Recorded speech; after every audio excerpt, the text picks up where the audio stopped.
ఈరోజు ఎమ్మెల్సీ తక్కలపల్లి రవీంద్రరావు గారు శ్రీమతి కల్వకుంట్ల కవితక్క గారి జనంబాటను ఉద్దేశించి కవితక్క గారి గురించి ఒక ప్రైవేట్ ఛానల్లో కూడా అనేక రకాలైనటువంటి విధంగా అసభ్యకరంగా మాట్లాడడం జరిగింది. తక్కలపల్లి రవీంద్రరావు గారిని తెలంగాణ జాగృతి అనేటువంటి సంస్థ నుంచి ఈరోజు హెచ్చరిక జారీ చేస్తున్నాం. రవీంద్రరావు గారు నోరును అదుపులో పెట్టుకోండి.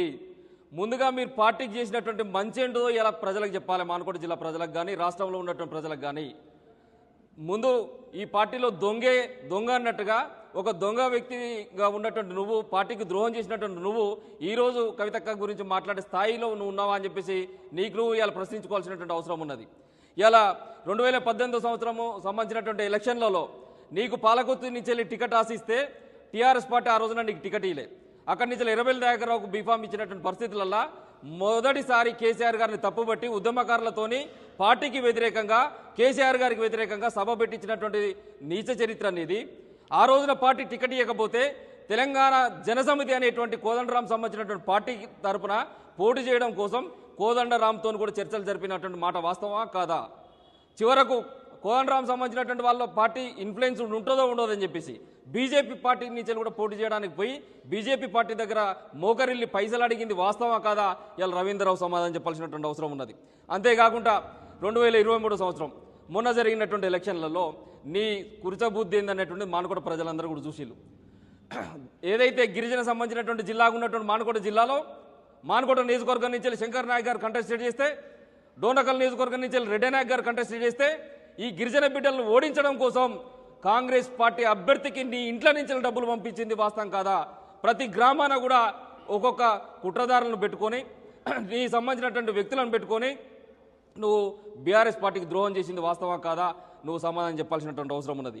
చివరకు నిన్నగాక మొన్న నీ సొంత గ్రామం అయినటువంటి ఇసంపల్లి గ్రామంలో కనీసం బీఆర్ఎస్ పార్టీ నుంచి సర్పంచ్ అభ్యర్థిని నిలబెట్టుకోలేని చేయలేని చెవటవు నువ్వు ఈరోజు కవితక్క గురించి మాట్లాడుతున్నావా?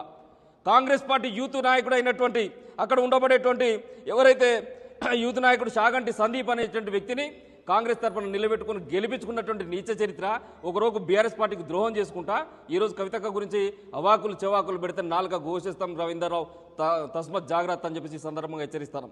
2018-19 సంవత్సరంలో నల్గొండ జిల్లా నుంచి వెళ్ళి నీకు ఇన్ఛార్జిగా ఇస్తే నల్గొండ జిల్లాలో ఉండబడేటువంటి ఎంపీ స్థానానికి ఎన్నికలు జరిగితే అక్కడి నుంచి కంటెస్టెడ్ చేసినటువంటి పార్టీ సంబంధించినటువంటి నాయకుడు వేమిరెడ్డి నరసింహారెడ్డి గారికి సంబంధించినటువంటి బీఫామ్ ఇస్తే ఆ పార్టీ ఫండ్ కూడా నీకు ఇస్తే ఆ ఫండ్ను కూడా పంచకుండా ఎక్కడ కూడా ఇవ్వకుండా దాన్ని కూడా నీ జేబులో వేసుకున్నటువంటి దుర్మార్గమైనటువంటి చరిత్ర అనేది. ఇలా నల్గొండ అయితేంది, మునుగోడు అయితేంది, నాగార్జున సాగర్ అయితేంది, హుజూర్ నగర్ అయితేంది, ఇలా చెప్పుకుంటూ పోతే ఆ ఉమ్మడి నల్గొండ జిల్లాలో నీకు ఎక్కడెక్కడైతే ఇన్ఛార్జీలు ఇచ్చినో ఎక్కడెక్కడైతే ఉప ఎన్నికలు వచ్చినాయో అక్కడ అంతా కూడా సర్వనాశనం చేసినటువంటి దుర్మార్గమైన చరిత్ర అనేది రవీంద్రరావు తెలుసుకో. ఇలా ఏం ఉద్యోగం చేసినావు? నీ విద్యాసంస్థలు పెట్టినా అని చెప్పేసి అంటున్నావు. విద్యాసంస్థల ద్వారా అక్కడ ఉన్న బడుబలైన వర్గాలకు గిరిజన సామాజిక వర్గాలకు ఏమైనా న్యాయం చేసినావా? విద్యార్థుల స్కాలర్షిప్లను కూడా ఎత్తుకతిన్నావు కదా. నీ ఇన్స్టిట్యూట్లో పనిచేసేటువంటి ఉద్యోగులకు జీతాలు ఎగ్గొట్టినావు కదా. ఏ ఉద్యోగం చేసినావని ఇలా 1000 కోట్ల రూపాయలు సంపాదించినావు నువ్వు రవీంద్రరావు.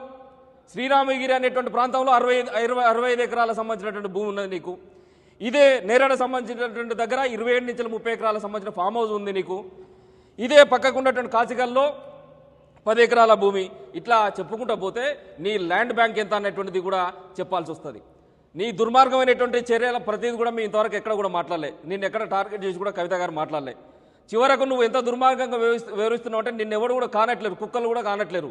కవిత గారు ఏమైనా స్పందించి నీ మీద మాట్లాడతారేమో అని చెప్పేసి నువ్వు అనుకుంటున్నావు. కానీ నీలాంటి స్థాయి తక్కువ వ్యక్తికి ఒక 3rd క్లాస్ ఫెలోకు కవితక్క మాట్లాడాల్సినటువంటి అవసరం కూడా లేదని చెప్పేసి ఈ సందర్భంగా రవీంద్రరావు హెచ్చరిస్తారు.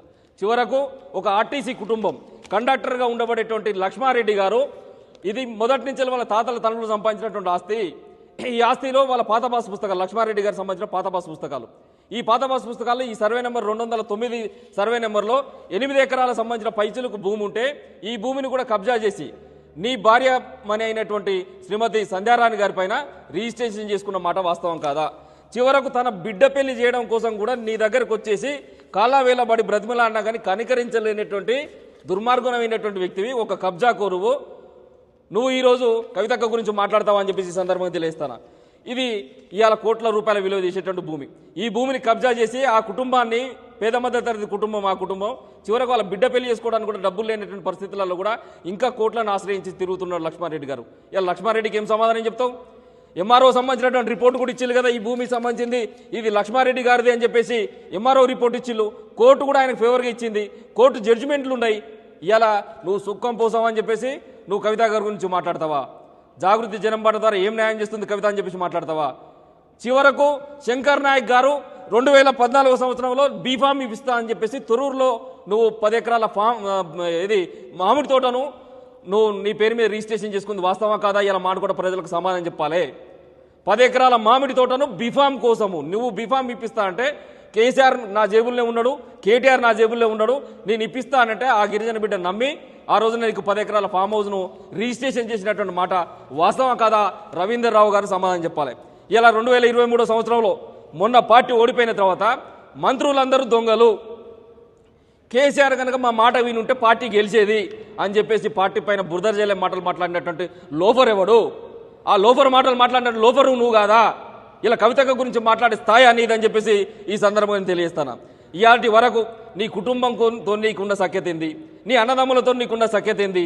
చివరకు మొన్న మీ అన్న 20 ఏళ్ళు కూడా నీతో మాట్లాడుకుంటున్నటువంటి సురేందర్ రావు గారు మొన్న కాలం చేసి చనిపోతే కనీసం నీ అన్న సంబంధించినటువంటి అంత్యక్రియల్లో కూడా 5 నిమిషాలు లేనటువంటి పాపాత్ముని నువ్వు. కేటీఆర్ గారి దగ్గర అన్న చనిపోయినా కానీ ఈయన బాధ్యతలు పార్టీ బాధ్యతలు భుజాన్ని వేసుకొని బాగా పనిచేస్తాడని మార్కులు కొట్టించడానికి చివరకు శవాన్ని కూడా వాడుకున్నటువంటి దుర్మార్గమైన చరిత్ర అనేది రవీంద్రరావు తస్మత్ జాగ్రత్త అని చెప్పేసి ఈ సందర్భంగా హెచ్చరిస్తాను. చివరకు కాంగ్రెస్ పార్టీ నుంచి బీఆర్ఎస్ పార్టీలోకి వచ్చినటువంటి బసవరాజ్ సారయ్య గారు ఎవరైతే ఉన్నారో వారితో కూడా చర్చలు జరిపి 6 ఎమ్మెల్సీలతోని కాంగ్రెస్ పార్టీలోకి పోవడం కోసం మంతనాలు చేసినావు కాబట్టి ఆ రోజున మంత్రులను దొంగ అని చెప్పేసి మాట్లాడినావు, కేసీఆర్ తప్పు చేసిండని చెప్పేసి మాట్లాడినావు, ఆ రోజు పార్టీని తప్పు పట్టినావు. ఆ ధైర్యంతో పెడితే చివరకు నిన్ను కాంగ్రెస్ నీ నీచ చరిత్ర తెలిసి కూడా నీ కబ్జాకోరు చరిత్ర తెలిసి కూడా నీ సంబంధించిన అన్ని రహస్యాలు తెలిసి కాంగ్రెస్ పార్టీ గేట్లు క్లోజ్ చేసింది నీకు. తర్వాత ఇలా బీఆర్ఎస్ పార్టీలో అనివార్య పరిస్థితులలో ఇలా నువ్వు కొనసాగుతున్నావు. చివరకు నిన్ను నమ్మినటువంటి జరిపోతుల ఎంకన్నా అని చెప్పేసి మానుకోట మాజీ మన వ్యవసాయ మార్కెట్ సంబంధించినటువంటి వైస్ చైర్మన్గా ఉన్నాడు. ముడుపుకల్లు గ్రామంలో సర్పంచ్గా కంటెస్టేట్ చేస్తే నువ్వు పోయిన తర్వాత నీ రైట్ హ్యాండ్గా తిరిగినటువంటి ఎంకన్నా ఓడిపోయినటువంటి పరిస్థితి. నీకు ఎక్కడ ముఖం చెల్లుతుంది మానుకోటలా? ఏ గ్రామంలో నీకు క్యాడర్ ఉన్నది? ఓ క్యాడర్ లేనటువంటి వేస్ట్ ఫెయిల్ అవి ఇలా కవితక్క గురించి నువ్వు ఇంత ఘోరంగా మాట్లాడితే తెలంగాణ జాగృతి చూస్తూ ఊరుకుంటుందా? ఇలా సమాధానం చెప్పాల్సినటువంటి అవసరం ఉన్నది. బీఆర్ఎస్ పార్టీకి శనిలాగా బట్టి బీఆర్ఎస్ పార్టీకి గోతులు తీసేటువంటి నువ్వు ఈరోజు పార్టీకి నేను న్యాయం చేస్తానా, నా సంబంధించిన లెటర్ అడ్డి మీదనే కవిత గారిని నేను సస్పెండ్ చేసినా అని చెప్పేసి మాట్లాడుతున్నావు. ఇంకా సిగ్గుండాలి నీకు మాట్లాడటానికి. మహిబాద్ ప్రజానీకం అందరూ కూడా ఫిబ్రవరి 2వ తారీఖున జనం బాట ద్వారా మేము మానుకోటకు వస్తున్నాం. మానుకోటకు వచ్చిన రోజు నీ బట్టలు ఇప్పదీసి నీ నడు బజార్లను నిలబెట్టేటువంటి బాధ్యత కూడా తెలంగాణ జాగృతి తీసుకుంటుంది. తస్మత్ జాగ్రత్త రవీంద్రరావు అని చెప్పేసి ఈ సందర్భంగా హెచ్చరిస్తాను. చివరకు ఏదైతే నువ్వు పెట్టినటువంటి బీడీ కళాశాల, ఆ కళాశాల ప్రాంగణంలో ఉండబడేటువంటి ప్లాట్లన్నీ కూడా ప్రైవేట్ ప్లాట్లు. ఈ ప్రైవేట్ ప్లాట్లలో ఉండబడేటువంటి ప్రైవేటు వ్యక్తులకు ప్లాటుకు ₹1,00,000 చొప్పున ఇచ్చేసి వాళ్ళందరినీ కూడా ప్లాట్ల లోపలికి రాకుండా చేస్తున్నటువంటి చరిత్ర ఎవరిది? ఇలా ఆ ప్లాట్లకు సంబంధించిన యజమానులందరూ కూడా ఇబ్బందుల పాలవుతున్నారు. దాని చుట్టూ కాంపౌండ్ కట్టుకొని దాంట్లో ఒక ఫామ్ హౌస్ కట్టుకొని ఇలా నువ్వు వ్యవహారం చేస్తున్నావు. నీ చరిత్ర తెలవందేవనికి. ఇంకా నా నోరు బయటనే నిన్ను చిన్నతనం నుంచి చూస్తానా? ఇదే జమాలపల్లి విద్యాభారతి పాఠశాల చదివినా, ఇదే నీ విద్యా సంస్థలలో చదివినా చిన్నతనం నుంచి కూడా నాకు పూర్తిగా